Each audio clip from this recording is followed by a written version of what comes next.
What is happening, everyone? Welcome to another episode of Comic Book Weekly. I'm Mike Spider Slayer from Comic Book Corner 2.0, and beside me is Kat Kumino, who decided to actually make it today. She was supposed to go on a trip, and it wound up getting canceled, so she's here. I am here, so I grace you guys because of the snow. So. And then beneath me, we have Brant Fowler at Only Good Comics. That's me. Hey, what's up, everybody? And we're going to have a good show today, I think. I think we got some great comics to talk about, not just Ultimate Spider-Man. I was talking to Kat pre-show saying that, like, my top 5, top 6 books were, like, really, really good this week. And then, you know, there was a lot of average books, but I just felt like my good ones are really, really good. So, yeah. I was pleasantly surprised by this week in that regard, because usually it's the sing the tune of like, oh man, yeah, I'm sorry about my top 5, but this week was like, wow, I actually had number 6 and 7 that I really liked too, and it was a hard week to choose from. I don't know if Brant felt the same way. No, definitely. Yeah, there was a lot of good books this week, so making the top 5 is a little difficult this week. Yeah, it's good when that happens. Absolutely. So before we get into obviously the main topic, which is Ultimate Spider-Man, we'll build that audience a little bit, but we're going to talk about the little bit of news that we have. It's really not that much. I probably can't say we will spend more than 10 minutes on these news pieces. It's pretty brief this week. Yeah, probably not. I think we're going to be spending more time on Ultimate Spider-Man. We do have a question from Mike Manhattan to start, though. What news? We'll get to it. There's some news. Did you guys hear Ed Brubaker and Sean Phillips' comic Criminal has been greenlit by Amazon? I did, but I don't think any of us have read it. We've read other books from them, but none of us have read Criminal. No. Yeah, so I mean, that's honestly good news. That's good news though, because I feel like sometimes when I go into a show and I've seen everything, I'm like, oh, I'm bored. So maybe getting a show where I haven't I haven't read the comic, but I get to watch the show, but I already know that I like the creative team, will be kind of a perfect balance for that. Yeah. But let's talk about first the Eisners dropping the journalism category. That was kind of crazy. Everyone I tell, they're like, what? That happened? It just kind of shows where comic journalism is going. As someone who was in comic journalism for a long time, I could also tell you, sites are less, content is less. That's not to say that the articles that are being put out are any less. I think there's some really great articles, and just things look different these days, but there's not as many sites covering things. I think it's a sad time to see the Eisners not even have the category anymore. Yeah, it's like, I mean, everything's mostly like listicles these days, right? So, right. It's weird. It's like there was a time where, I mean, it's comic journalism, so whatever. But I mean, we're not hard hitting facts here, but I mean, it's entertainment news. It's weird. There was a time when it was like really prevalent, right? Mm-hmm. And site all kinds of like major sites, and now it's like, who do you go to? Well, I get most of mine off YouTube or whatever. Right? Yeah. Yeah. So it's an interesting time, but yeah, it's a little sad to see, because I was in it for a long time too. Not quite as deep as Kat, but definitely on the bandwagon there. So. I usually go to Apt. I go to Popverse and I'll go to Comics Beat. Those are usually the 3 I'll go to, because I realize, especially Apt and Comics Beat, at least they publish press releases. So I can see like, oh, this is what DC is announcing or whatever. So Popverse does a lot of think pieces. Yeah, Popverse is good. The Beat's always been good. Mm-hmm. I see the most stuff just because it pops in my feed the most often from comicbook.com. Right. But, a lot of that is, no offense to that site, it's by design, but it is very clickbaity. So yeah, they have a lot of articles. There's more quality. I mean, there's more quantity at comicbook.com. So right. And then you just get a lot of stuff just in general from, like, I don't know, if you get stuff from like creators or writers, they just post stuff too. Mm-hmm. That's really interesting, because we'll talk about Teenage Mutant Ninja Turtles in a second, but like I didn't really see many like comic sites covering it right away, But then I saw on my feed, Jason Aaron had a Substack, and he's like, I'm writing Teenage Mutant Ninja Turtles. And I love that. I love that the creator is able to tell their own narrative now, and they utilize their Substack. I think the only negative towards that, and I've actually read, I think James Tynion was talking about, like, oh yeah, I use my Substack as like a social media pretty much. Like, I don't use Twitter and I don't use Facebook. And I find that to be interesting because I think there's a positive to that, because you're obviously just talking to your network, and you get to, it's kind of like Kickstarter for comic news where you directly talk to your audience, but then there's the flip side of, like, you're not going to find a new audience that way, so it's a little hard. But I think if you're trying just to announce to your fans what's going on, yeah, Substack's a really great way to do that. Yeah, for sure. Let's see. Do you think social media is dying? Well, that's a whole nother podcast to talk about that. But let's get into The Hood is the next Ghost Rider. I didn't see that one coming. Well, I didn't see that one coming either. So when I saw that, I was like, oh, well, now I'm just spoiled. Because I had no idea that it was him. And I thought it was the female in the book. And so now I'm just totally flipped upside down. I had no idea that that was happening. Yeah, it's weird. Have we ever had a villain be Ghost Rider? No. Not that I know of. And I want to know how he acquires this, because he hasn't been in the book at all. So I'm just like, what the hell, man? It's just out of left field. That's weird. Yep. It's like the Hood pops up every few years. It's like it's always big since whatever that event was he was showcased in. I can't even remember now. It's been so long. But it's an odd choice for the character, both for the Hood and for Ghost Rider. So I don't know what to think about this at all. Yeah, exactly. Yeah, that's weird. I mean, I'm on board because I read the whole series, so now I'm getting ready to read the next one. So we'll see what happens with that. So, but I always believed that it was the female, and that was that. So, and the whole last volume ended with like Mephisto and all of that stuff. So that, left field for sure.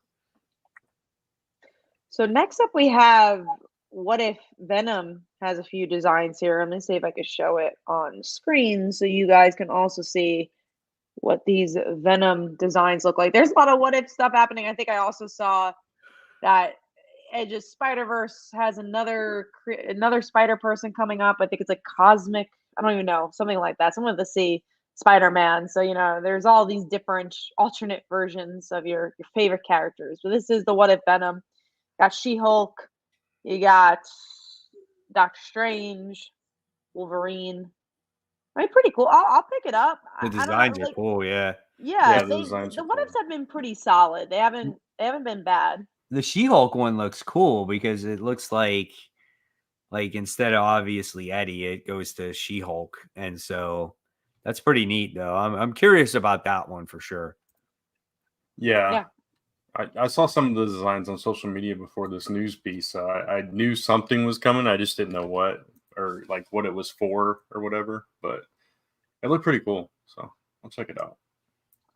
Here's some of the bigger news pieces for the week. So Creature from a Black Lagoon, Skybound has now their Rom V, I believe, is working on it. Yeah, no worries. It's interesting because people really saw this as big news. I think a lot of people like the old school monster flicks, but it's not really in my. I have not liked, and obviously nothing against the writer, but I haven't enjoyed a Rom V book yet. So I'm like, I don't know, this doesn't interest me.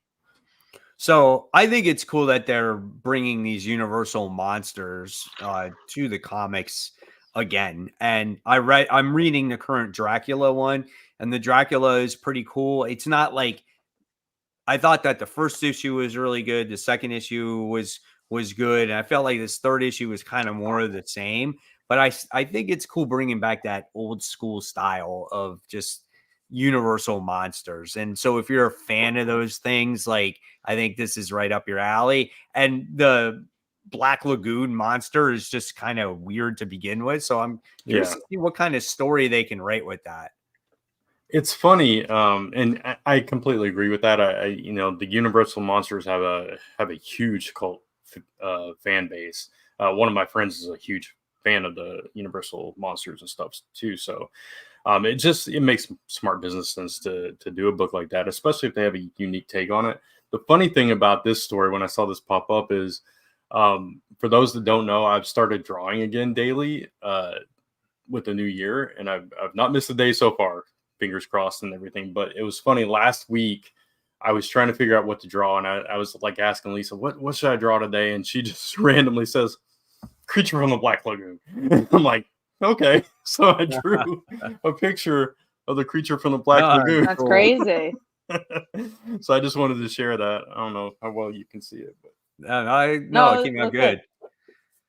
So that's awesome. I mean, I think it's a good idea, like I said, and I like the Universal Monsters more now because when I go to Halloween Horror Nights, every year they have a house with those monsters in it, and it tends to be the best house every single year. And so I like to see what they will put in comic form here. So yeah, I'm excited. I mean, they're classics for a reason, right? There's a reason we keep going back to vampires and werewolves and all that kind of stuff, because they're what they are. Yeah. So we do have a question from Serenity. Do you think we'll ever get trading cards back at comics? Been on 90s comic binge, and this popped in my head. Sorry, I'm muting myself. I remember that the Deadpool trading card from a couple of years ago, they were like, oh my God, this is the Deadpool trading card. You got to get it. But other than that, I feel like if it was going to be popular again, it would have been the time where everyone was buying those baseball cards and trading cards was like really, really, really popular like 2 years ago. So not saying it's still not popular, but that felt like the height. So I don't think so. You never know, though. I mean, you never know. I mean, I know they have Marvel cards now that is released that they're currently releasing. I'm curious if like they'll come out with something again that's attached to the comic book. Like you start seeing more of that again. I think if they related to like Marvel Snap, because it's such a popular game, maybe like if they did like a QR code, let's say, right? Oh, if you get this physical one, you could like play it on Marvel Snap. That would be cool. That's already such a popular game. Yeah, it's a real popular. Yeah, that game is. I still play that game all the time. Me too. I do on occasion. Before I go to bed, sometimes I'll play while I'm watching a movie. It's so easy to play. It's like it takes you 3 minutes to play around, and you're just like, oh, I could play one more or another one, and then you're done and you put it down. It's great. It's a fun game that way.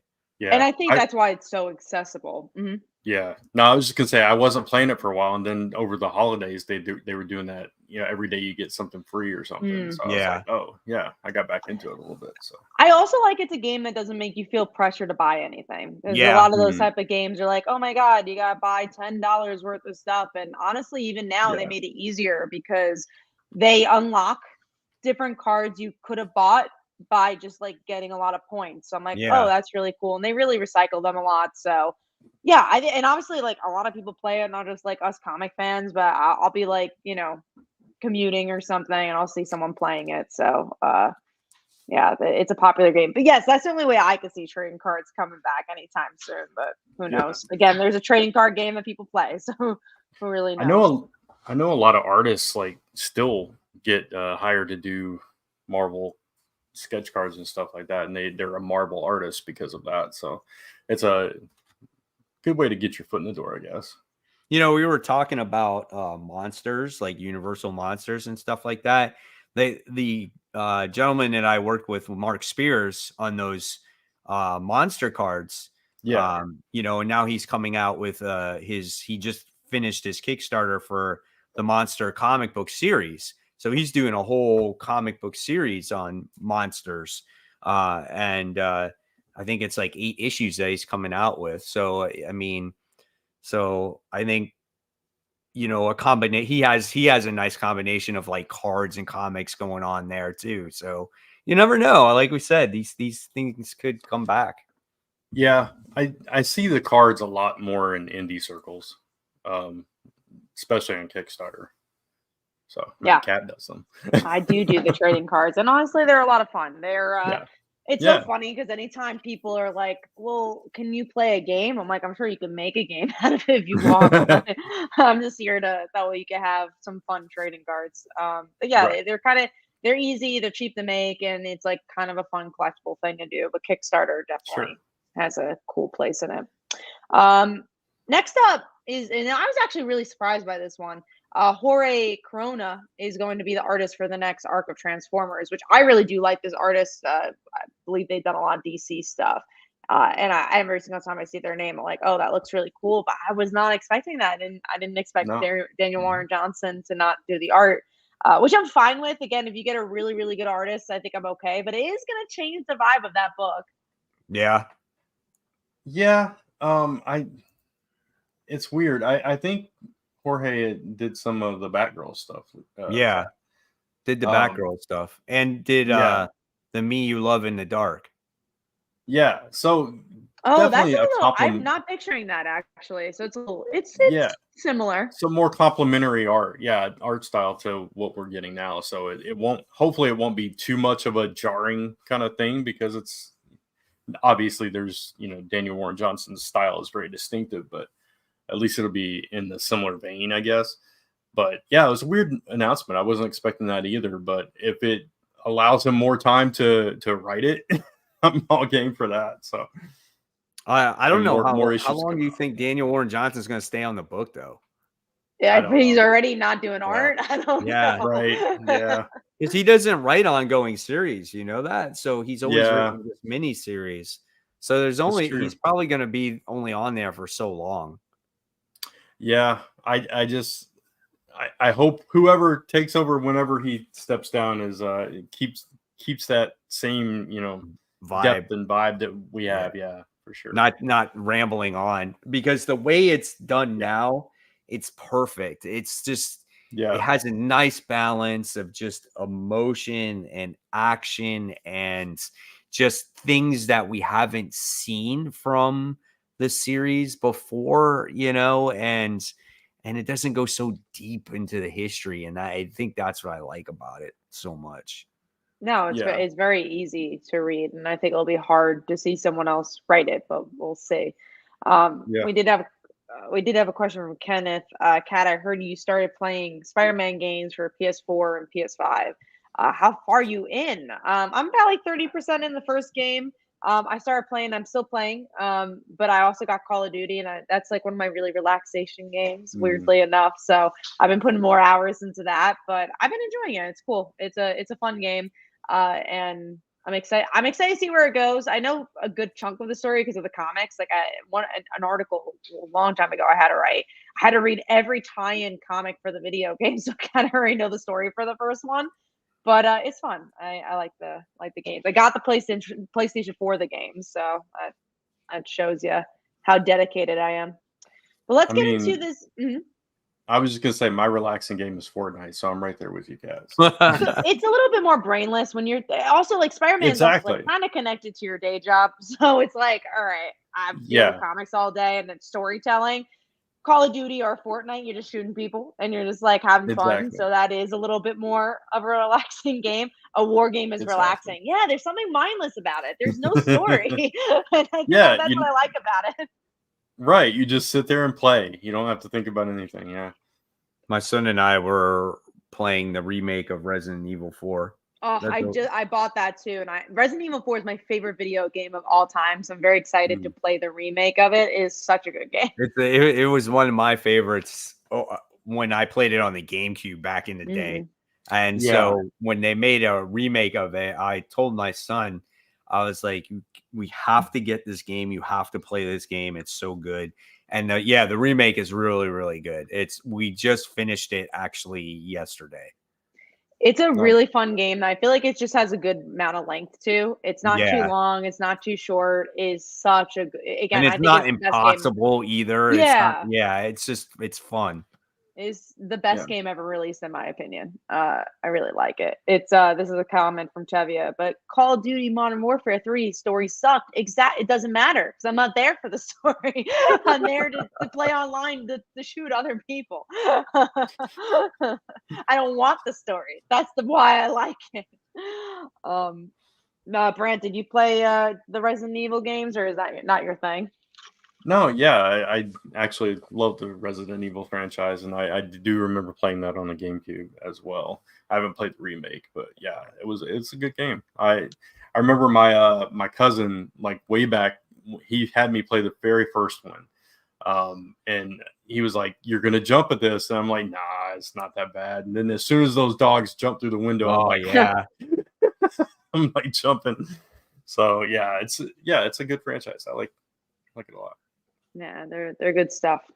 Mhm. All right, let's go into the last topic here, which is Jason Aaron is going to be writing Teenage Mutant Ninja Turtles. This is what I was alluding to before, that he announced that on his Substack of all places. And what I think is really cool about this is these 80s franchises coming back in a new, in a way that Power Rangers has been really doing for a long time. They're Yeah. telling serious stories and making continuous stories. So will this let me buy Teenage Mutant Ninja Turtles? I'm not sure. It feels a little bit different from Transformers. That's kind of like building a world.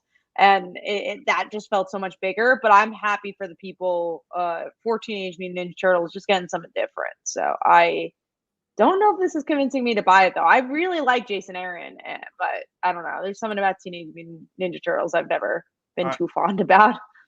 I will say, in comic form, aside from the Archie run, Turtles has all. I mean, there's the stigma about Turtles. It's the cartoon, all that kind of stuff. But the comics, aside from the Archie run, has been something very different, and it's always more serious.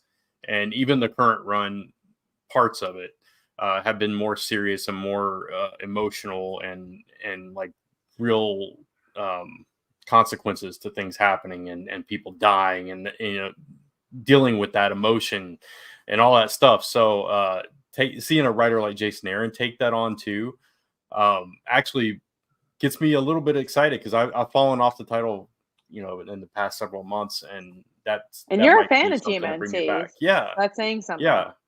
yeah, exactly. So I'm really curious. I would love to see his take on the Turtles. So I'm excited for it too. I just, it would, I feel like it's been obviously this run's been going on for quite a while. I fell off of it a long time ago, so it would be nice to have a good jumping on point.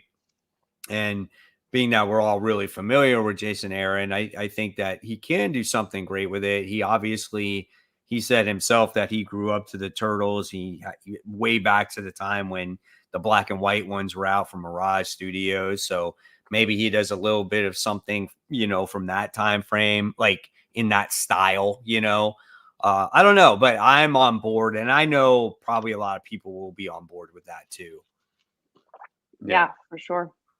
That's all the news. I do have a Kickstarter going on, and Brant is getting a Kickstarter soon, so we'll talk about those. But I'm gonna share the screen. It's about halfway done through this Kickstarter. It's like Folly Daughter. It's about a high school girl. Father left her, become a full-time superhero.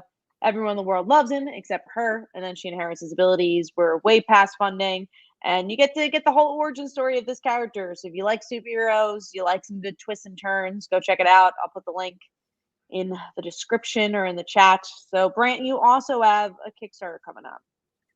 Yeah, so I am doing a special new variant for my book, The Last Ember Hunted #1. It's a new lenticular cover. It's part of the Make 100 thing that's going on this month. So only 100 copies are being made of this ever. So it's really cool. It's got this cool effect where two versions of the cover by Federico, the fire and the closed eyes that you see on the screen, kind of alternate as you turn it, so that it looks really cool.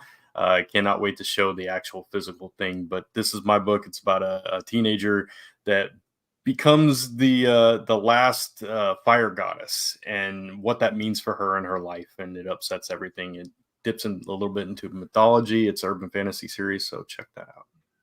It launches on the 22nd. Awesome. Go check it out. And then that actually brings us to the main topic, which is Ultimate Spider-Man, which is, probably going to be the biggest news of, of the whole entire year. Yeah, Ultimate Spider-Man. I mean, obviously a great comic in itself. And then obviously, the title of this topic, I totally forgot what the title was. what was it? How this will prove to Marvel that they can be married. Yes. Exactly. More or less. And that's what it is. So before we dive into the topic, let's talk about the comic itself, and then we'll go into the aspect of the family and if this comic can prove that people want to read this more than the main, maybe Amazing Spider-Man title, right? So what I loved about this book is the characters in this book and the relationships that they all had with each other. This is something that the main Amazing Spider-Man book has been lacking all of these years. And we also get characters in this book that we haven't seen, like say Uncle Ben, and you get to see that relationship with him and Peter, and you get to see a relationship with Ben and Jonah, and it was all these different things. And I didn't need Spider-Man in this comic to make it a good comic book. We will see plenty of Spider-Man in the future, right?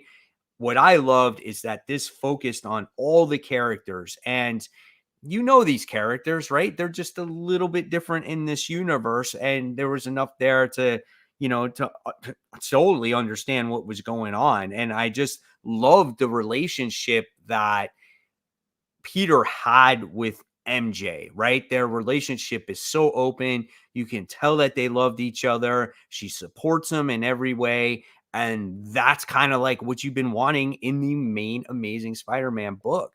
And again, it didn't need a single panel with Spider-Man in it to make it just an awesome read.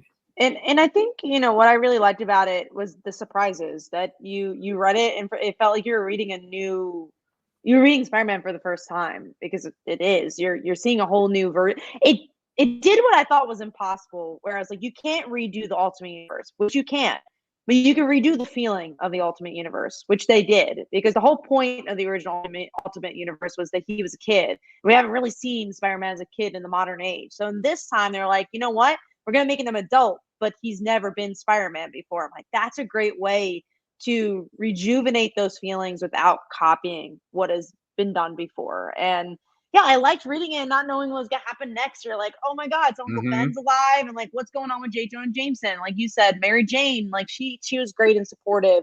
You're like, what are the kids gonna be up to? And yeah, I agree. You didn't need him to be Spider-Man in this issue. It proves that Peter is bigger than just Spider-Man, and I want to see his journey. It was better than I expected, if I'm being honest. And I had very high expectations, but I didn't think it was going to be this good. I didn't have super high expectations because I was just nervous about it. I was really hesitant about it. I didn't know what to expect with it, and that made me very pleasantly surprised. I thought Hickman actually really did a good job with these characters. It didn't feel like classic, Hickman. It felt different. It felt like he really understood these characters and really I don't know. It had all the richness of a classic Spider-Man tale, but like you said, it still felt new because now he's a middle-aged man with kids that's being Spider-Man for the very first time, and that's a completely different take on the character. And yet, all those familiar pieces are there, like both of you said. So it was really good, and like the surprising relationship between J. Jonah Jameson and Ben Parker was like, these guys are buddies. This is weird. Yeah. This is so odd. And, like Peter's, because there's not that Spider-Man element, he's almost like a nephew to JJ. He's kind of like his, whatever.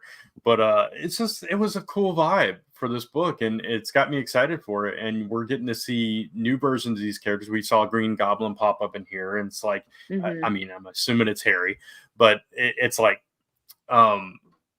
they're all new to this, and after like tragedy, after something major happened, with the Maker and all that stuff, and it's bringing out this, so it's like, yes, it's rebirthing the universe, but there's an actual catalyst in that world that's causing all these supers to just pop up, which is really interesting, and it feels like it's going to be a fun journey. So we'll see.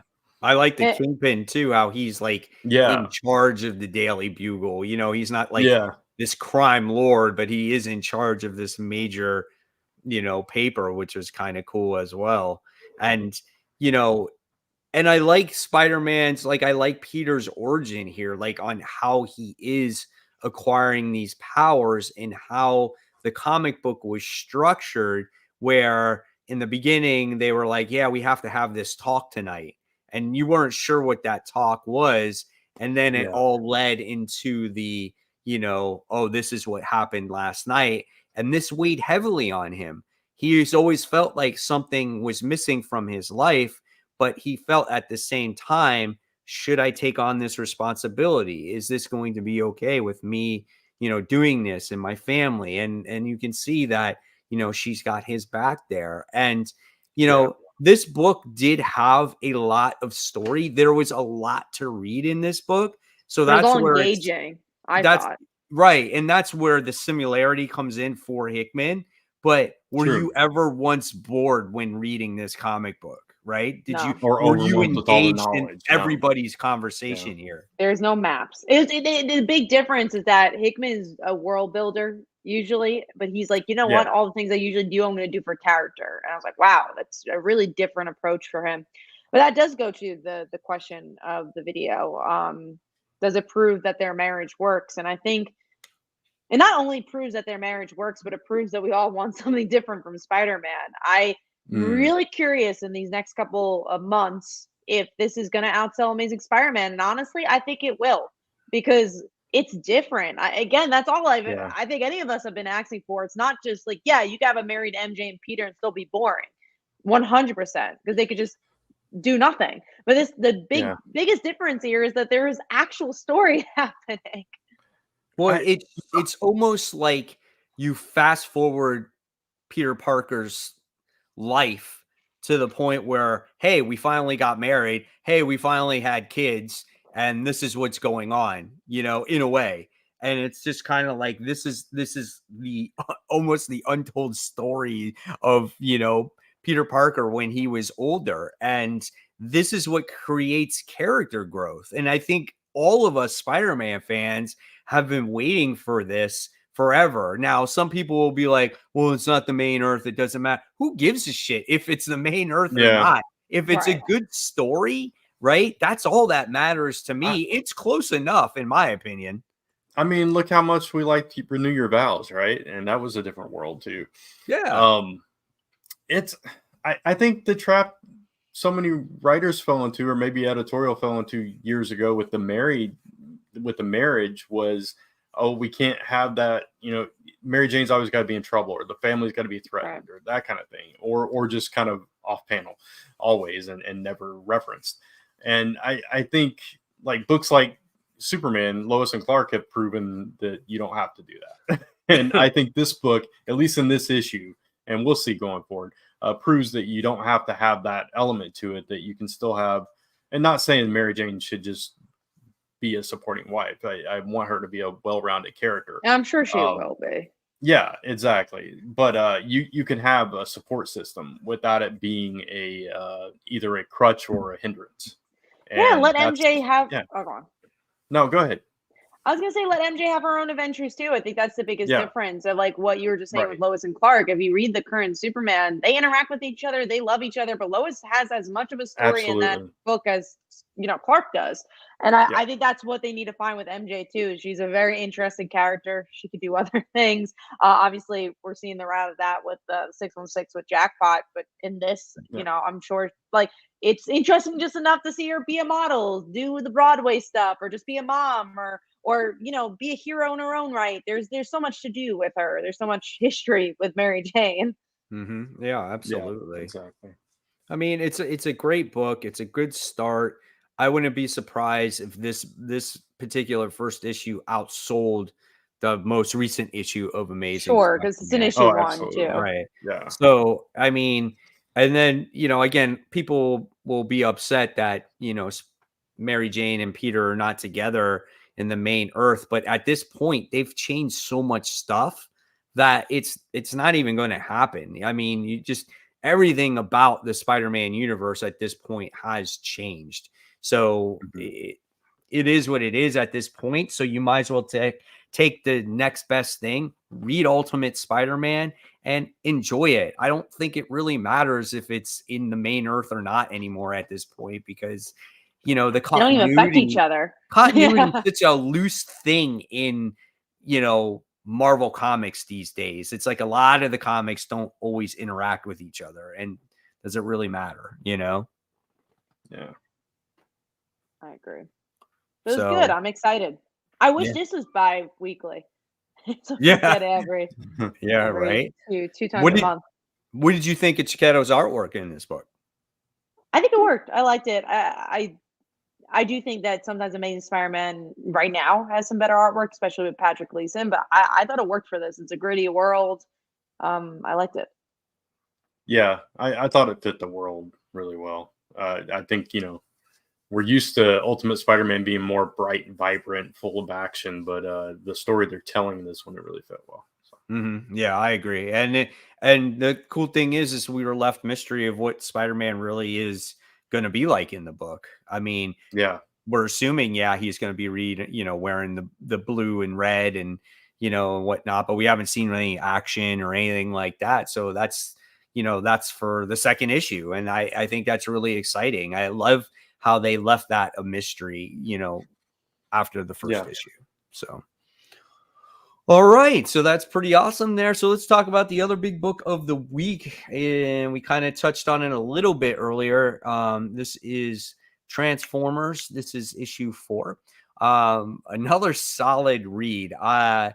What I love about this book, again, is Optimus Prime puts his life at risk for the humans, for Spike, to use the Matrix, you know, to save his life, which is pretty awesome, because that Matrix is used for basically their biggest nightmares, their darkest moments, to save their own race. And he drained that power of it and sacrificed his own life again to save Spike.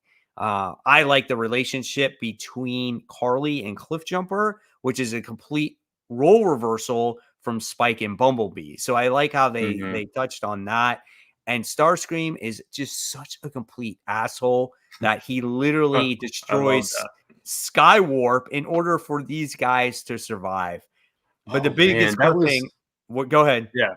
I was going to say, cannibalizing your teammates just so you can survive. That's basically what that was. I was like, man, that's brutal. It's pretty dark. And then Optimus Prime showing off old Megatron cannon at the end. I did not see that coming whatsoever, man.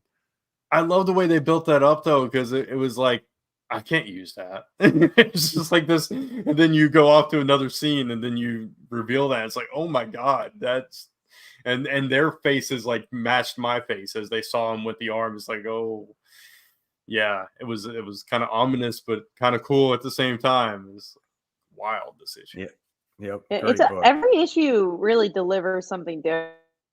I thought this was a pretty well balanced issue because I will say every issue at least does have motion in the action, but because you have the hospital setting, it felt a little different. I thought it was solid. But again, we discussed there's just so many good books out there this week. And this made my top 5, which just didn't make number 1. That's what I was laughing about. It's like, oh, Kat just told us it's not her number 1. But no, it's not my number 1. But in another week, it could have been because it's so good. But there's just so many books out there. Yeah, no, I get it.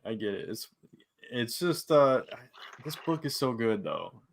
I never thought I would feel this about a Transformers book. I say that every issue, but it's just there's something different about this one. Yeah, right. And what I love is I love how it just doesn't overwhelm you. It does completely opposite from what all the other Transformers books done. Like it'll introduce you to a character here and there. So like Decepticons, we haven't seen a new Decepticon in a while, right? But we've seen an Autobot come in here and there. And this time you wind up getting to see Jazz, which I thought was really cool, man. It just definitely delivers with just all out action, and you just can't wait to see what's going to happen next with the series. And I'm so curious when they're going to get somebody else for the Decepticon side to make a difference. Yeah, it's going to be interesting, and we finally saw Megatron's body here, which was also interesting. So, Was it like stuck in that ice or something? Is that what it was? Like, I couldn't tell, but yeah, either way, that means he's going to enter this story at some point. It's going to yeah. happen. Like they So had his cannon, so they grabbed his yeah, cannon and used it for Optimus, but the rest of the body looked like he was somewhere else, and he had no head. yeah, right. So yeah, it's man. I think it's a really clever way to scale down the roster here that you're using too, because they don't have the energon to bring all of them back right now, and that's a really clever way to handle such a huge cast of characters that Transformers Yeah, have. I agree, because what happens is you get a feeling for the characters that are currently in the book, and once you have that connection with those characters and you're comfortable with them, then you get to know a couple other characters. So I Yeah, think that's a really smart way of doing it. yeah, It helps me because if yeah, there's for 20 sure. Transformers being shown, I don't know if even now sometimes I get a little confused with what Transformers what. But I think Daniel Warren Johnson does such a good job of the facial expressions. You're like, oh yeah, that's the evil guy. Yeah. But you know what this formula reminds me of? It definitely reminds me of The Walking Dead. Because in the Mm, beginning, you were introduced to very few characters. Like Rick was yeah, your first character, right? And so you got introduced to him. And then you got introduced to Shane. And then you got introduced to the few people in the camp. And I think it's just a very similar fashion here. So I yeah, don't know if this was all, Daniel Warren Johnson's intent, or maybe this was Robert Kirkman saying, hey, this is what you might want to do, because this is a very, a universe with lots of characters. So I don't know. yeah, Whatever the case may be, the formula here is just absolutely perfect. yeah. Agreed. All right. So let's move on.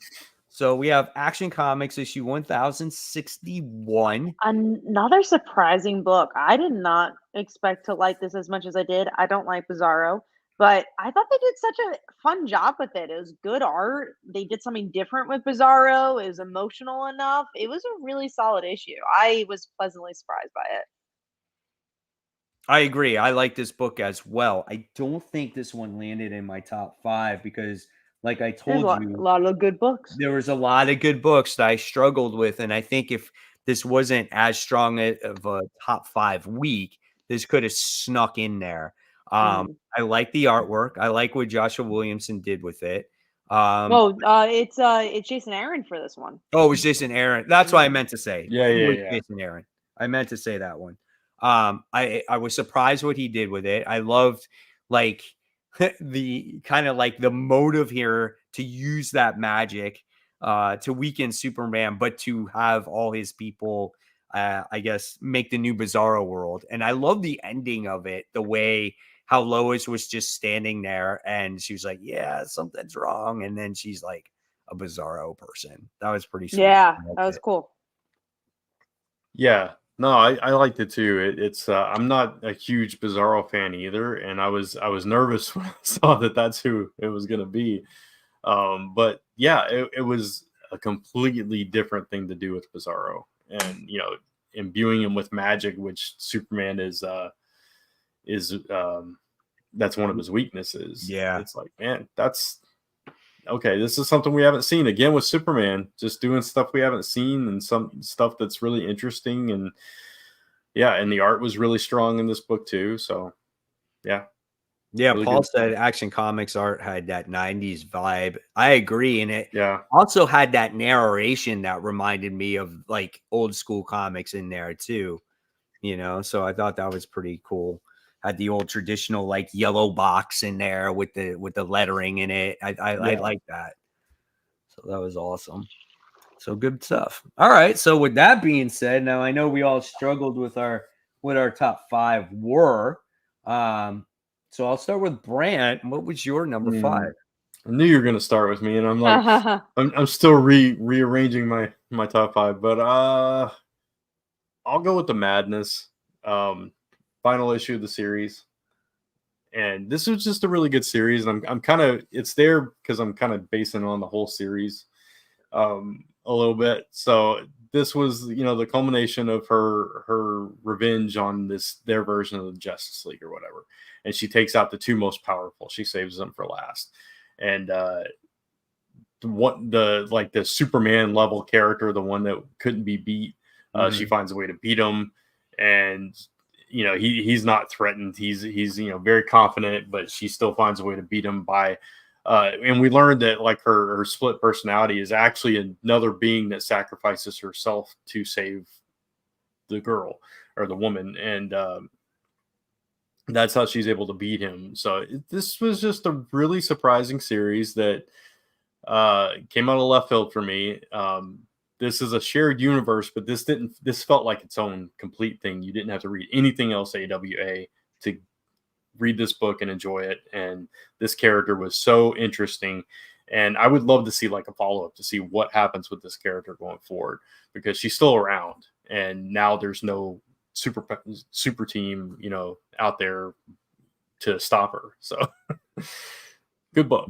Nice. Yeah, unfortunately, like my shop didn't get the next couple issues or whatever, so I fell off of it. So I'm gonna have to just find it digitally and read it that way. So, and finish it off, because I liked it too. I thought it was really good. Frank did ask, I didn't understand the ending of the Madness. How did the entity survive? I don't know that they actually explained it, but like she was sacrificing herself. Maybe. Yeah, she was trying to sacrifice herself, but I don't know. I don't know how they survived. That's probably, they left it open ended for a follow up if it was popular enough, I assume. So, gotcha. All right, Kat, what was your number 5? Mine was Transformers. It did make number 5, but it's still, look, there was a lot of good books. Hey, I'll take number 5. It was a good issue. Transformers any day, man. Yeah. Mine was Green Lantern issue 7. I think that one just was my number 6. Yeah. Yeah. That was my number 7 for me. Yeah. I like this issue just because of the whole Kilowog story. Just seeing him go through that, that battle and that agony of him, dying and things like that. And the whole thing with the United Planets trying to get Sinestro on their side, and it just went sideways. It was really entertaining. I did think that there was a lot of like explanation and everything in this book that kind of dragged it down a little bit. That's why it was like my number 5. But when it got to the main part there, I was just like, oh man, I feel bad. I feel bad for Hal Jordan. I felt bad for Kilowog. All the Green Lanterns in general. Like it was tough, man. So I really enjoy it. Really enjoy the series overall. Looking forward to the next issue.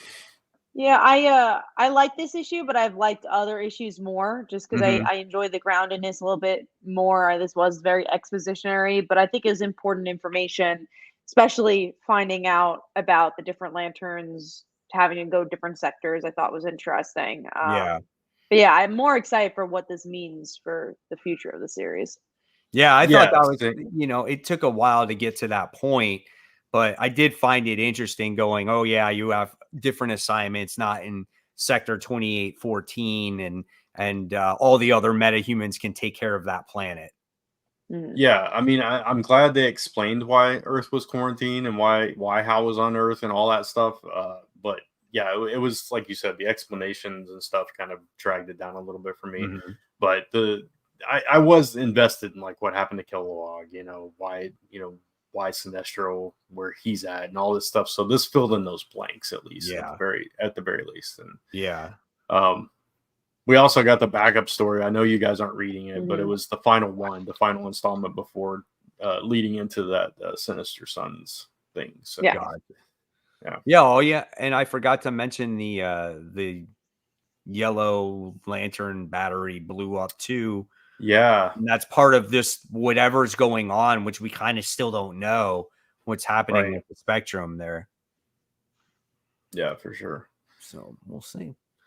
All right, and let's move on now to The Rise of I can't even say this. Dude. The Rise of Powers of X. This is issue 1. This was worse than the last issue. It was. So yeah, it is. But I know. I told people this on my Worthy Ones video going, all you need to read is the last 2 pages of this book, because what it was, because like Xavier asked Rasputin for, the time has come, you need to come with me, right? And so now he gives her the mission saying, we have to go back in time and kill Mora. And if we do that before her mutant power kicks in, then we're good to go. There's no Krakoa. None of this have ever happened, but we'll be golden. And so that's it, man. It's just like, you didn't, all the other stuff that happened in that issue, like, didn't need to happen. I mean, that was the this book was those issues of X-Men that we didn't like, which was all this stuff about the children of the vault in the future, 10,000 years in the future, yada yada. It was that kind of story, right? And that's what would take me out of X-Men when we would have those random issues pop in like that. And that's what this was. So yeah, I agree. It was like the end of that. It's like, oh, okay, this is how we get there. Right. I just don't know if I want more. I don't know. I gave this. I just want to get to the point where the relaunch comes in July. Yeah. Huh? Yeah. I don't know. We'll see. Every week is a new week to see if I'm gonna get more X-Men, but I'm not a fan. So Dr. Faces is like what, a clone of like Sinister, and he's the one that created like the Moira McTaggart machine that activates all her reincarnations, and he created this freaking thing to make him the Enigma to control the entire year. It was just like, why? It was just a complete, utter, convoluted mess, and you just didn't even need to read it. Just read the last 2 pages, and you understand what was going on. So yeah, it's funny. We talked about Invincible last time, Mike. I watched episode 4, and like, didn't they have the clones were in that, the 2 clones? And yeah. They didn't know which one was the original. I love the way Invincible handled that character, that type of character where they don't remember who the original is, better than anything we've gotten with Sinister. I thought that was great though in Invincible, where the 2 clones, you finally knew which one was what. And then what happens at the end, he drinks his, gives him poison. And it's like, now the clone is going to clone the clone, and then they're not going to know again. I'm like, that's just hilarious. They have this ongoing feud with each other. Yeah. Oh, it's so awesome. Oh, okay. Where are we at now? We're on Titans Beast World issue 4. Oh my God. Listen, I love this freaking event, and I love this book. And I can honestly tell you, like, the tension in this book, like the race against time to try to save him. And then all of a sudden, this dude that has this black hole power winds up freaking collapsing him in or imploding him or whatever, Beast Boy.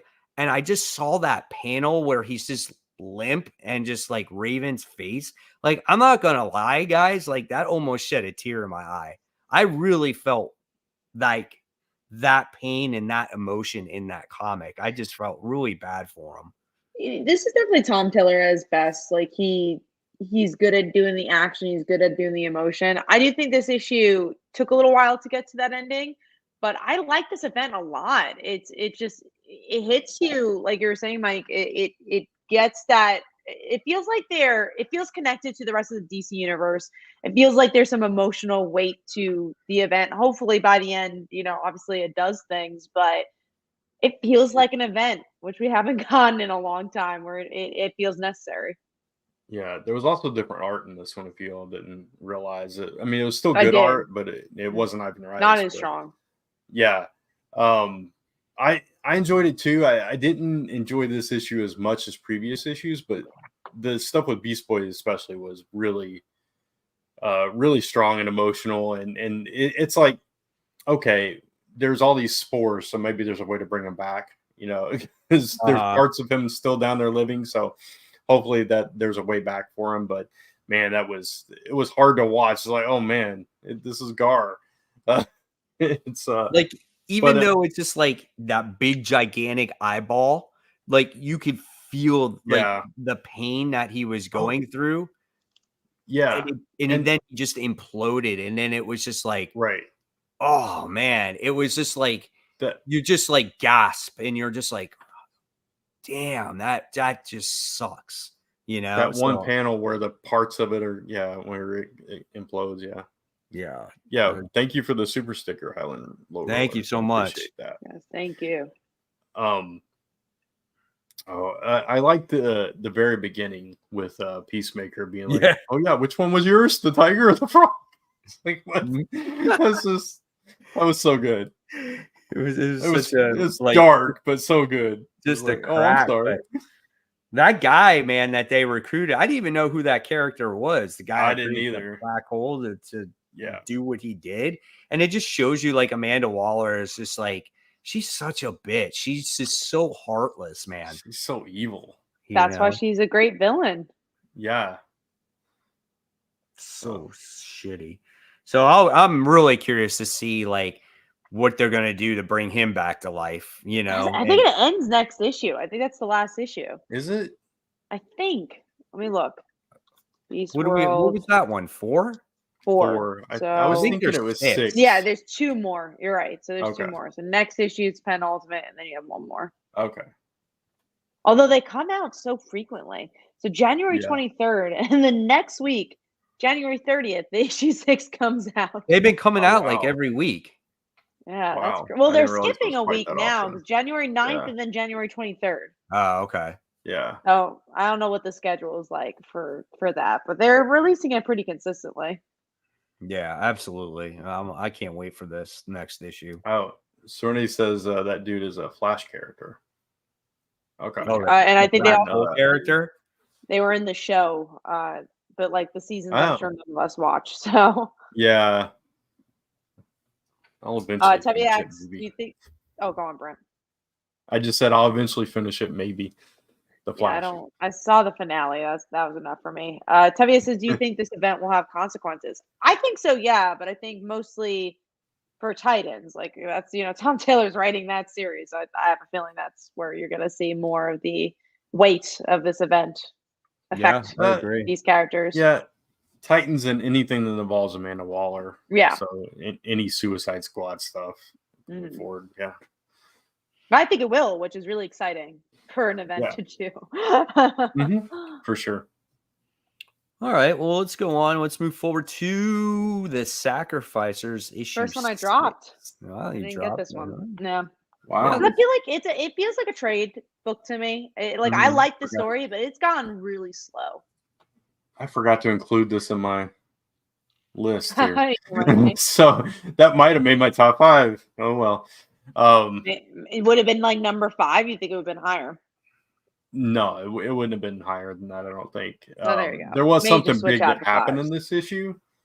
So the pigeon, like he got the powers of the daughter somehow. Well, yeah, because she was in the chair, and she was in the chair. She was actually getting her power sucked dry, and then something happened. Yeah, so he managed to get them, and then she's like, "Help me," and he's like, "Nah, I'm good."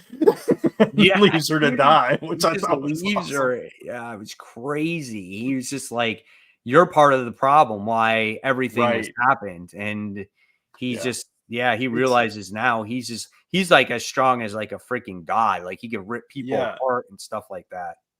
It kind of sucks. This is the issue that you dropped because all the big stuff happened. I know.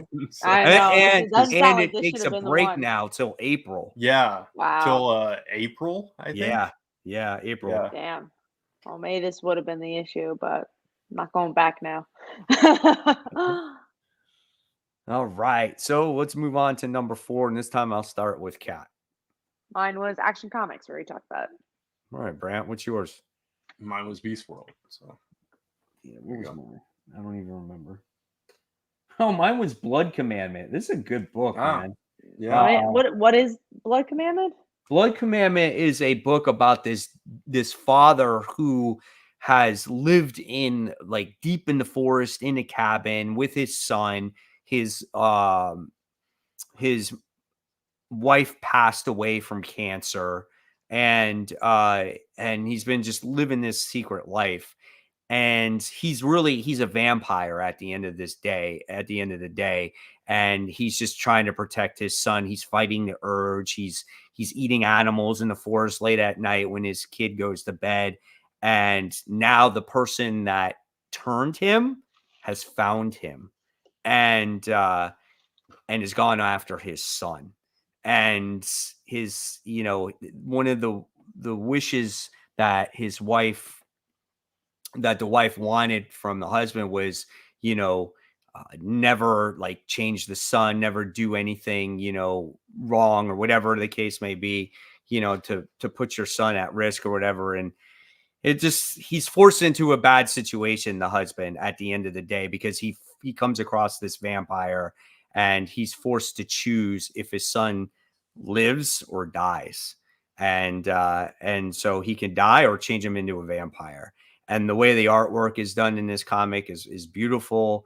And it's just a really intense story and really, really good. I never thought that this book would be as good as it was, but this is awesome. Same guy who wrote Something Epic. And I kind of fell off of that because it was the summertime. But yeah, this book is really emotional as well, because it's a father-son story trying to do whatever he does to protect his son. And at the end of the day, he fails. And it's just crazy, man. It's really like heavily inked, so it's really dark and moody, and the art is really good.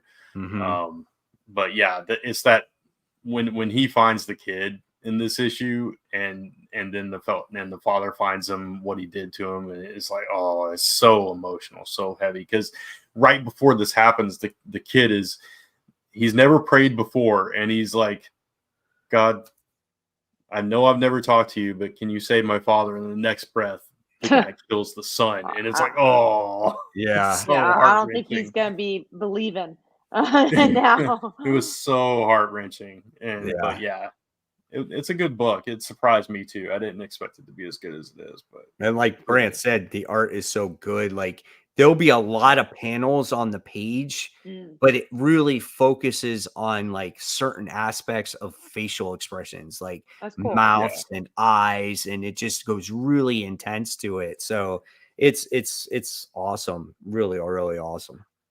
Yeah. All right. So let's move on to, I'm curious about this one for you guys. Batman and Robin issue 5. I like this different issue. Art on this issue. And I thought that was okay. I'm like kind of tired of the filters on this book. So to have something that just looked plain, I think really worked. And this is everything I want this book to be. It's has to do with the school. I like the teen aspect of it all. I thought the supporting characters are interesting, and then like one of the teens ends up being like a villain. Yeah, I liked it because there wasn't a lot of Batman in it, and I just thought it was more of a Robin story, and I hope this is the direction they continue to go. I liked it too, and I like the art style. I like Damien in this book specifically. I like the way he was drawn.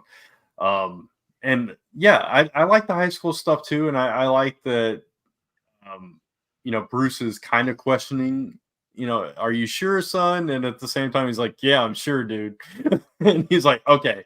And just their relationship, I thought it was a little bit stronger in this issue. It wasn't. It was still Batman kind of out of character a little bit, but it made more sense here. It felt more fluid, and it wasn't so jokey. It was more like, okay, I'm trying to be a good dad here, which was cool. And seeing the moms like kind of gush over Bruce and stuff was it was kind of funny. There's some funny moments in this, but I like this book, and I think this was a really solid issue of it. It didn't quite make my top 5, but it was close. Yeah, I like this one as well. For some reason, like, I saw the art, I'm like, oh my God, the art's so different. Like, it's such a drastic change. But at the end of the day, I was kind of like, man, I think I might like this art better because it's not Me too. so in your face and you can like keep track of what's going on, and it doesn't try to be action heavy. It just is a more grounded book, which I think like Kat said, like that she wants, and that's what I want out of this book too. I think that's when this book succeeds, is when it's more down to earth, not like we have enough regular Batman books where he's fighting all these crazy characters all this time. And I think a Batman and Robin book works when it's a father-son book. And because at the end of the day, that's what it is also, it's a father-son book. And the soccer player thing was kind of interesting as well. We knew that would be more interesting than fighting Batman villains, but kind of right. Yeah, I agree on the art. I like the art originally, but I agree it is definitely more suited towards action. Mm-hmm. So we'll see how that continues.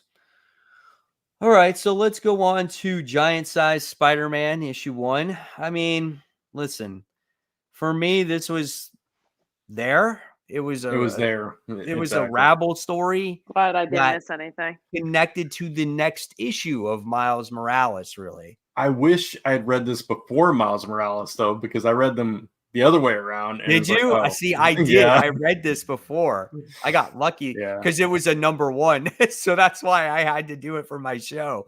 So Yep, I did it. And then, so answer this question for me. Why are we going to do a reprint of a story from the Ultimate Spider-Man, and it's so part weird. 4 of a story? It was issue 22 or something like that. It was so random. I mean, it was a good story. I did reread it because it was, Ultimate Miles, and Bendis and Pichelli, and it was like, oh, it's been a while since I read that. But it was so random. It was like, why? I don't understand where this fits into anything.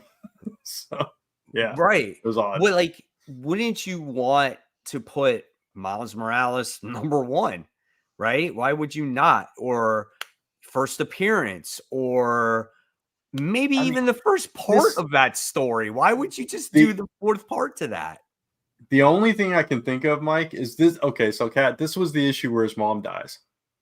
Oh, that's what I figured when you said a part 4 story.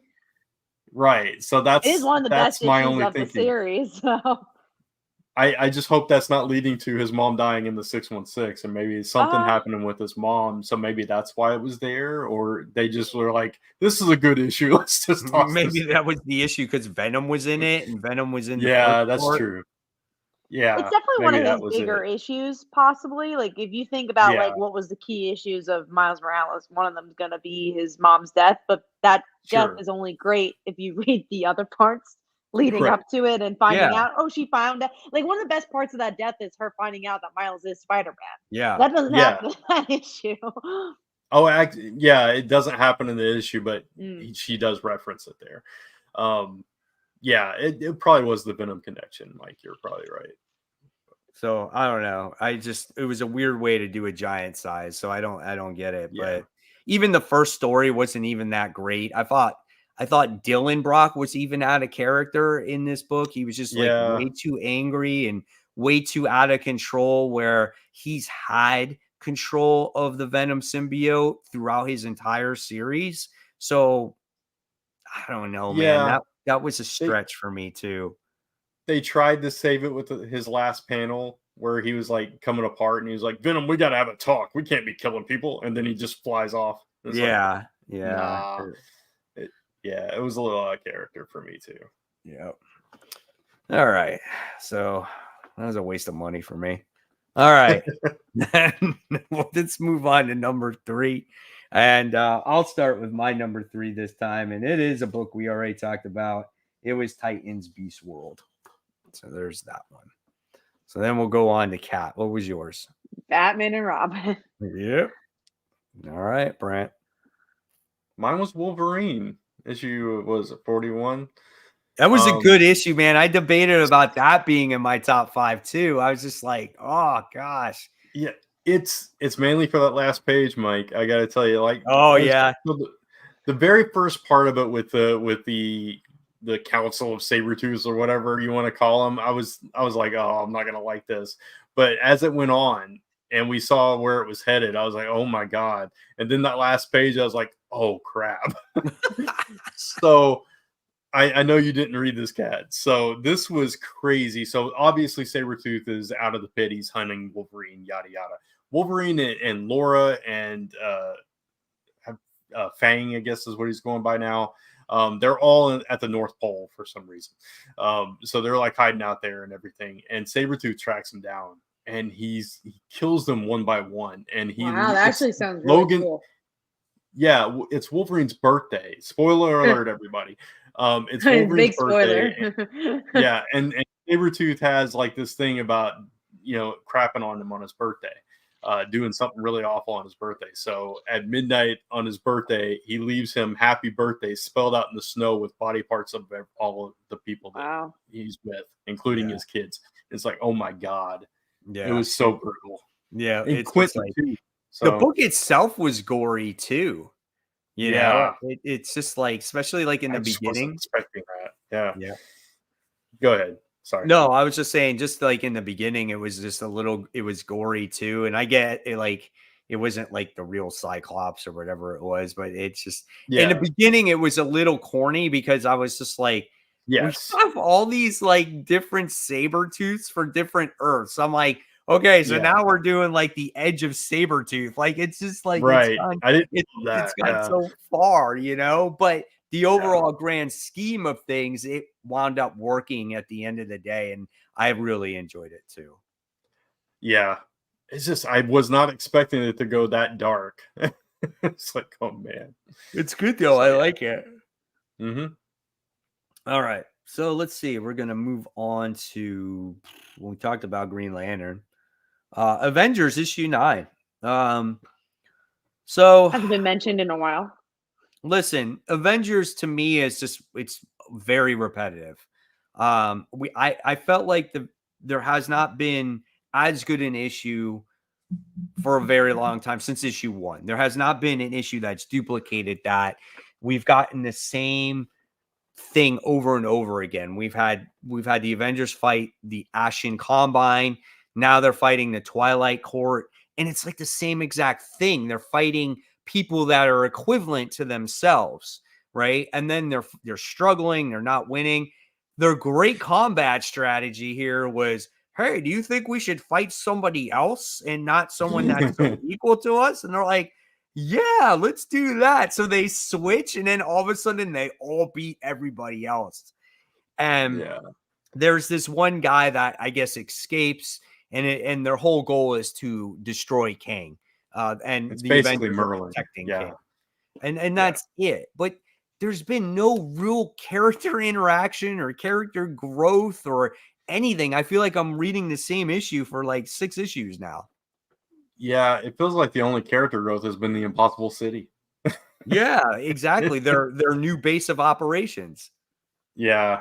It's hard because I want to love this book so bad. And you're right, though. It has been the same exact thing over and over, even from the Beyonder stuff. It's just been kind of very repetitive, and I'm ready to move past that and like dive into these characters a little bit, which, McKay is good at. I don't know. I don't know what the deal is here. So I'm curious to see how long you guys are going to stick with it. Yeah, I trust, so I'm gonna stick with it. I like the characters. Hopefully, I keep saying this. Hopefully, the next one. Yeah, I mean, the way he wrote that very first issue was really, really good. Yeah, and it's just like, and if he can do more of that, that's fine. And don't get me wrong, the action scenes in this book are really cool. Like the fighting is good, the art is good, all about the facial expression. But it's just like, okay, we need to see more than just a fight scene on every single comic, on every single page. Right? So that's basically what it is. So we'll see. Let's see. I'm seeing if any comments in there. What is this? Marvel stated Here we go. Yeah. Marvel stated this many years ago. They see, Peter Parker as the average guy. That's all. And they have any relationship in their eyes, they would ruin the character. No, we definitely know that's the reason why. But you get to a certain point. Writing's on the wall too. We'll see where the sales go, right? If you're not making the numbers, then that's proof in the pudding, which is why we came up with this title. It's not that this is like new information that Marvel doesn't want them together, but it's like, if this proves a point, will they be like, maybe the issue wasn't that he was married, maybe the issue is that we just making him stagnant. Yeah, and maybe the issue was he wasn't married. There's no growth in the character, And that opinion by the people at Marvel has been contrary to the entire fan base. Right. And again, sales too. If it was outselling everything, great. But honestly, the numbers seem like it's going down. Obviously, we don't know the exact numbers since COVID, but that's what it's seeming like. All right. So let's see. Let's move on to number 2. Brant, what's your number 2? I keep going back and forth between the two. I'll say Transformers. That was my number 2. I imagine that was gonna. I was seeing what your 2 and 1s are gonna be. Yeah, that was in my biggest. Like, I was debating back and forth, but when we get to number 1, we'll talk about why it was number 1 at the end of the day. Why I made that choice. What was yours, Kat? Mine's Spider-Gwen, Smash. I just said, for me personally, as a Spider-Gwen fan, I'm having a very good time. I also love Dazzler, so that helps. It's everything I wanted Spider-Gwen to be for a very long time. It has really good interpersonal relationships. It's moving the plot well. You got Rick Jones as potentially the Hulk. So you're expanding that universe. So I just think it's a really solid series. And for me, as a fan of this character, it's been a very long time since we've gotten a story like this. I definitely think it's the best Spider-Gwen we've had in a while. It didn't make my top 5, obviously, but I am enjoying it. But at the same but at the same time, you can definitely see the writing on the wall. They reference it here multiple times. Oh, this doesn't feel like your home anymore, huh? This Earth is just not your home anymore. She's gone. Oh, okay. Yeah, she's leaving. All right. No, I mean, the next series is her being in the 616. I know. Which is so but they're like really painting it. Yeah. They're nailing it home. But go ahead, Kat. No. I was just going to say it's really frustrating because I think Miles has a very similar issue. It's just like they don't know what to do with him in the regular universe because his supporting cast is so different. And I think they're going to find a very similar problem with Gwen, especially because like her whole other side of what makes her interesting is that she's a musician that's in a band with Mary Jane. So if you take that away, she's just another Spider person. Exactly. Yeah. I like this series too. Better than any Spider-Gwen series in quite some time. Yeah. By far. Yeah. This didn't make my top 5 either. And I was surprised by the reveal of who the Hulk was. I didn't actually see that coming. I just wish it wasn't revealed in the second issue. I wish they would have kind of just dragged it out a little bit more just to make it more of a mystery. Because I was into the whole Pixie thing coming on stage and fighting, dealing with that situation.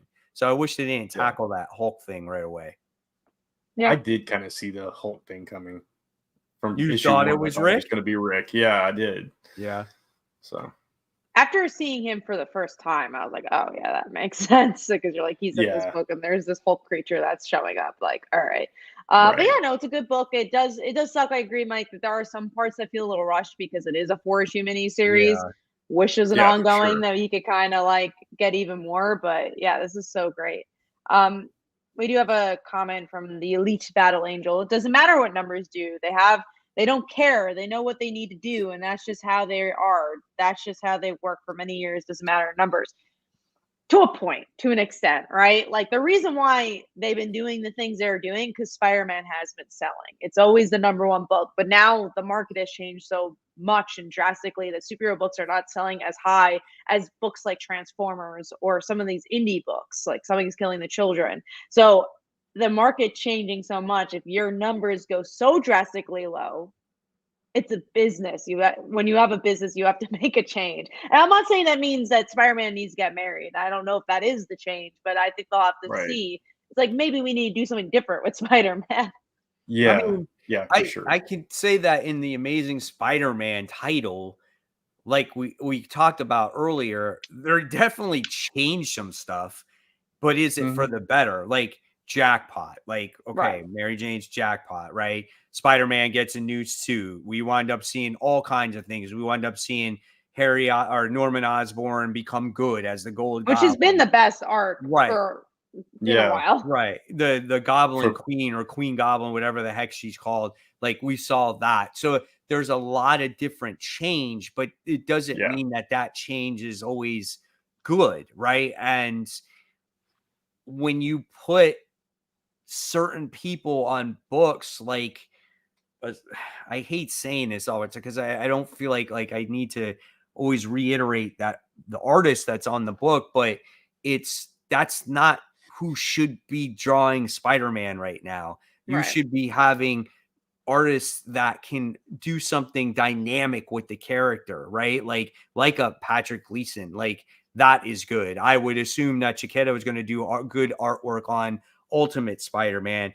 I mean, we don't have to rehash the same artist that's done Spider-Man in the past, but do something that can have dynamic artwork on the pages instead of like last week we talked about Spider-Man and Gang War where freaking Kingpin and Tombstone are basically kissing each other. Like that's supposed to be a major fight, and that's not how it should be drawn. That's not how you should see that. Right. You know?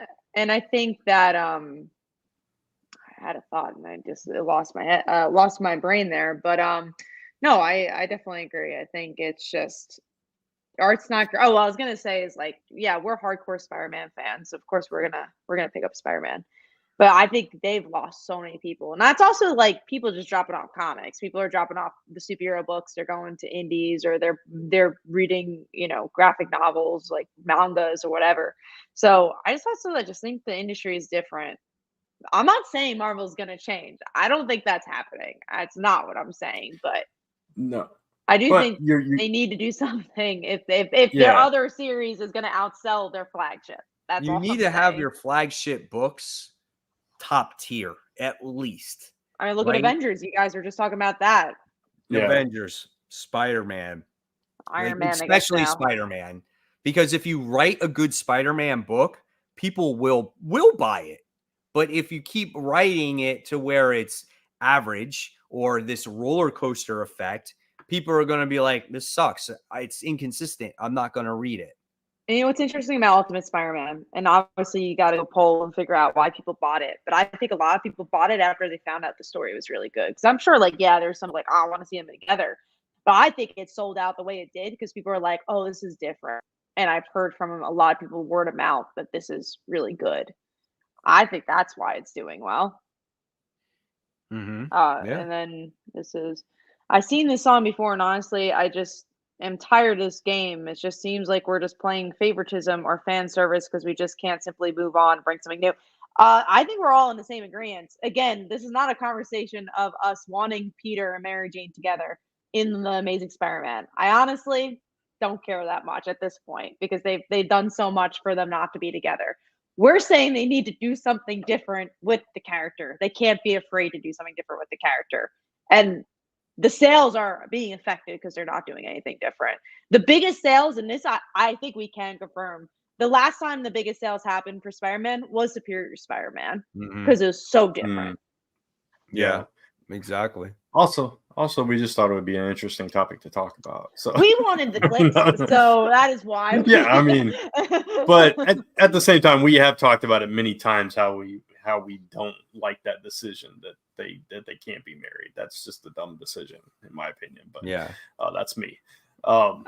But yeah, I do think it will at the very least prove that it can work. Whether that means anything, that's neither here nor there. But we're not in the room where they talk about it. But Tevye says, question: what happens if Jackpot fails badly? Nothing.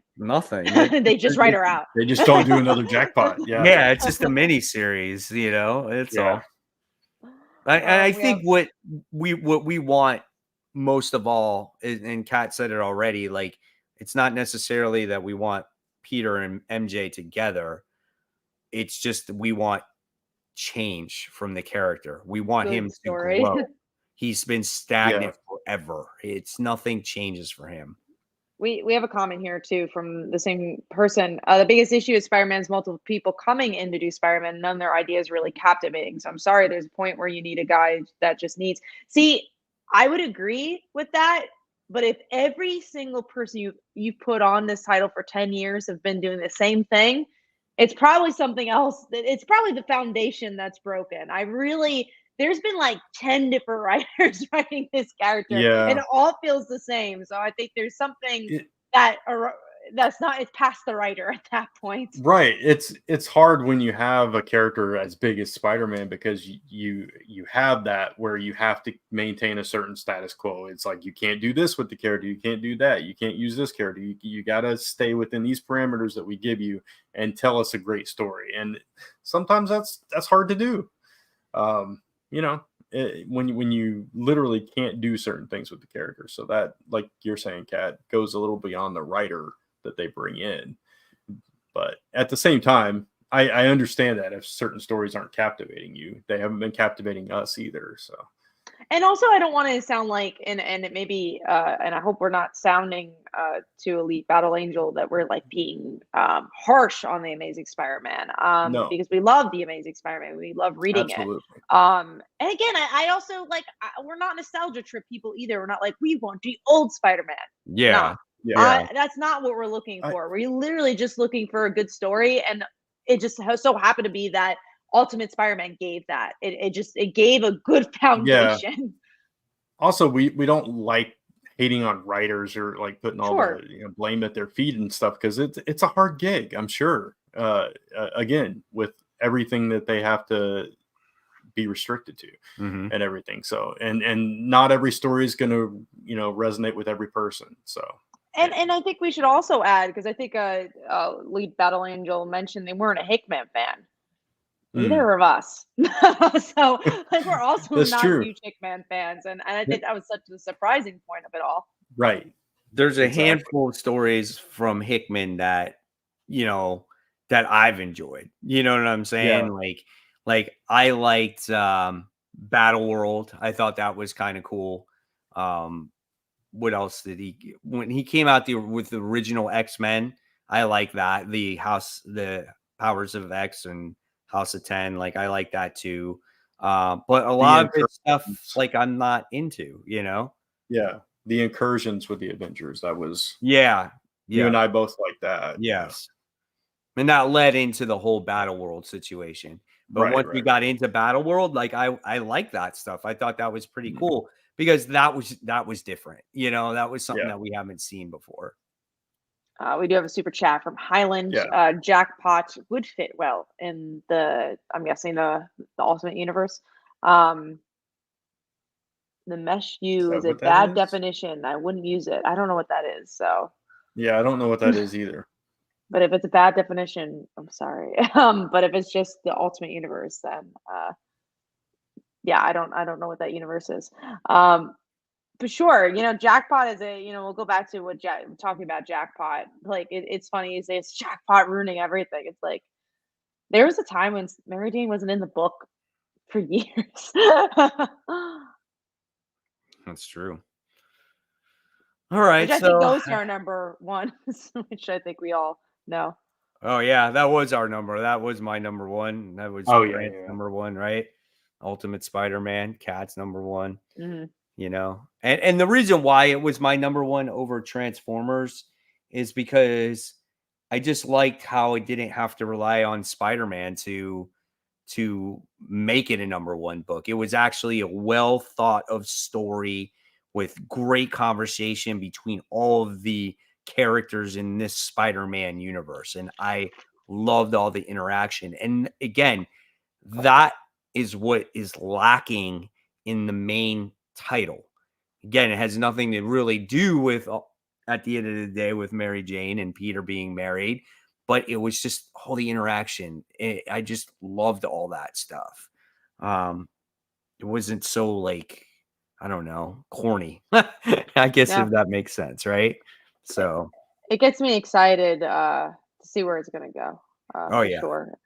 Absolutely. The book I'll be excited to go to the comic book store for. Absolutely. All right. So with that being said, I guess we'll pass it on to you, Brant, for the most anticipated. Yeah, let's do it. All right. So it's kind of funny. I just like took my books from both of yours. Just y'all put yours up first, and I was like, well, I agree with this one on Mike. Well, I agree with this one on Kat. So I'll just mesh it together. Yeah, exactly. So I also didn't want to be too repetitive, so I mixed it up a little bit because it was almost identical to yours again, Mike. So there was 2 weeks in a row. Almost 2 weeks in a row, yeah. There was 1 week when we all had different books. That was an interesting week. Yeah, but most weeks it was. It's all the same because we also like a lot of similar books. So it's just that's what happens. Yeah. Unless you have a second coming in there, and then usually it's the similar books. Exactly. So I'll save our number 2 because we all have the same exact number 2, which is kind of funny. But let's talk about Jackpot real quick because we've already referenced it several times through this. It's my number 3, Kat's number 1. I'm curious about it, and I love Mary Jane. I don't know what to think about this book, or I'm not familiar with the creative team, so, or at least not the writer. So that's a little bit of the scary part. And me and Mike were talking about that because I was like, oh, how do you not have Jackpot on your most anticipated? And Mike, you were saying that. I was like, I don't know the writer. If this is Jed McKay, it's so much easier. But I think that is a little bit of the scarier part of like, oh man, it's kind of goes back to like the Spider-Gwen stuff. There's been so many lackluster Spider-Gwen series, but then you have a trusted writer like Melissa Flores, and she's hitting out of the ballpark. So it's a little harder with the newer creators, but definitely want to give it a shot. And I love Mary Jane, so I hope it's solid. Yeah. So then we have Wonder Woman number 5, which is your number 3, Kat. Almost made my list as well. Yeah. I've been pleasantly surprised by this book. I usually am not into Tom King's writing, but I think he's been hitting out of the ballpark. Every issue is interesting. It feels different. The art is incredible. It's a love letter to Wonder Woman, and it's been a long time coming, honestly. I actually already read this book, so nice. Yeah, I'm curious to see what you guys will think of it, but I personally, I think I might still read it, but I'm like, I don't know. I'm kind of done with it.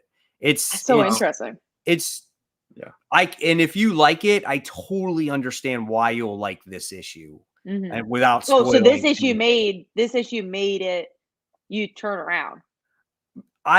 It's because it's too much fucking dialogue when you read this. It just goes on and on and on. It's unnecessary. You know what I'm saying? And what this issue reminded me of, and I'm not spoiling anything, is it reminded me of what is it? Heroes in Crisis. The way the paneling layouts are and the way they're all talking, it reminds me of that. I'm reading Heroes in Crisis. The way the art is laid out is the exact same thing, but that's not it. For me, it's the narration and the scenes. The same scenes take so long and so drawn out.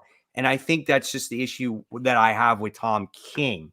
Like, it's not just Wonder Woman. It's all the books that he writes. Yeah, it's a style of writing for sure. Yeah. For the most of the time, I'm not a fan of it because he's always saying the same thing. But I think he's done a really good job with Wonder Woman to continue the plot and actually grow the plot, which I've been really interested in. Again, we might get a issue 15 or 20 like we've had with Batman. I'll change my tune. I think he's just done something different, which has just been so necessary for the character. Yeah, I agree. There's just something different about this one for me for whatever reason, and we'll see if that continues. But for now, I'm loving this book. So. Yeah. All right, and then Avengers Twilight is Mike's also made. That was close for mine. Yeah, same. Yeah. This is the one written by Chip Zdarsky, and this is like the Avengers when they're old and Captain America's old, and it's just like I don't remember what the threat is, but they have to, I don't know, come back and maybe save the day or whatever it is. But it's just the twilight years of all these guys, and I'm looking forward to seeing what this story has entail for, you know. Yeah, same. All right, so let's talk about Cobra Commander then, Mike. That's our number ones. This is absolutely the book that I'm anticipating most. I'm picking it up. Yeah, I just, G.I. Joe fan. Yeah, I mean, Cobra Commander's awesome. Like he's Starscream. It's exactly what he is. He's like the same character, and pretty much.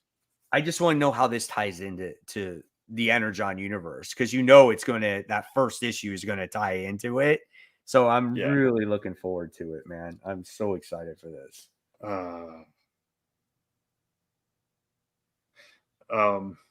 Before you address that, Kat. No, we're not going to. I'm sorry. I appreciate the super chat, but we're not going to. Cobra Commander, it's the way he's dressed in this too. There was an episode of Transformers back in the day. There was a character in like a diner that was like doing these dealings and stuff, and they didn't reveal who the character was, but at the very end, he was dressed in the trench coat and everything. At the very end, as it's going off screen, he just like the camera zooms in on him and he goes, Cobra. And it was just like it was this unofficial tie-in between the two franchises, and I just still geek out about it thinking about it. So there's a lot of nostalgia with this book. So.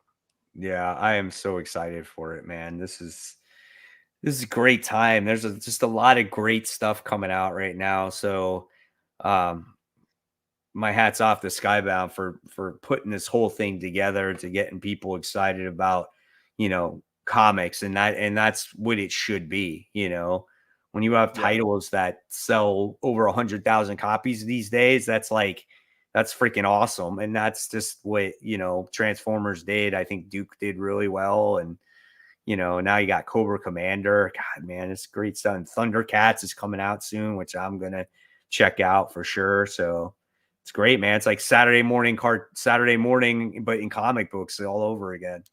Yeah. Yeah. I like Serenity's comment here. The Cobra vehicles are Decepticons calling it. I would love that. Dude, that'd be hilarious. That'd be awesome. So, all right. The last book then is the only one that made all of our lists, which is Kill Your Darlings, number 5, a book that we absolutely love. Yeah. Didn't have a long break either, which is, I don't think I got a break at all really for these arcs. I love that. Seems like things that were done early, and it's just a fantastic book. Go read it if you're not. So and check out Kat's interview. I saw it pop up on social this morning. So. It was a really cool interview, and just to hear, it took him 3 years to make this book. That's crazy. Wow. And they met Ryan Stegman when they were in high school. Wow. And they kept contacting them, and then just end up making a relationship along the way. That's cool. And they both met doing a Spider-Man podcast, the two writers. So it was an interesting podcast. Go check it out if you haven't. Yeah. Oh, this is really nice. Picked up all the Kill Your Darlings on your suggestion. I love that. Awesome. I'm glad you guys you picked it up because it's a great book. Yep, absolutely, man. Definitely worth the read. I remember reading that first issue, and I was like, wow, this book is freaking great, So, and now it takes a different turn where it's just like now they're in the world itself, and the best friend winds up getting taken away by the freaking creature or whatever it was. So I'm excited for it, man. Really cool. Yeah. So that's it, right? That's it. All right. So I guess that wraps up another episode of Comic Book Weekly. I'm glad you guys enjoyed it. It was an awesome show to talk about Ultimate Spider-Man and all the other comic books and our news as well, and taking your guys' questions also. So hopefully you'll join us for another episode next week. Until then, make sure you subscribe to Comic Book Weekly, as you'll get to see all the episodes there, as well as subscribe to my channel, Comic Book Corner 2.0, as the episodes stream on there, and you can check out all my content. You can check out Brant's YouTube channel called Only Good Comics, and Kat's channel as well called Comic Uno, where she does a weekly show talking about her comics of the week as well. So, guys, as always, thank you so much. Like, subscribe, do all that wonderful stuff, and we will see you next week, and have a great new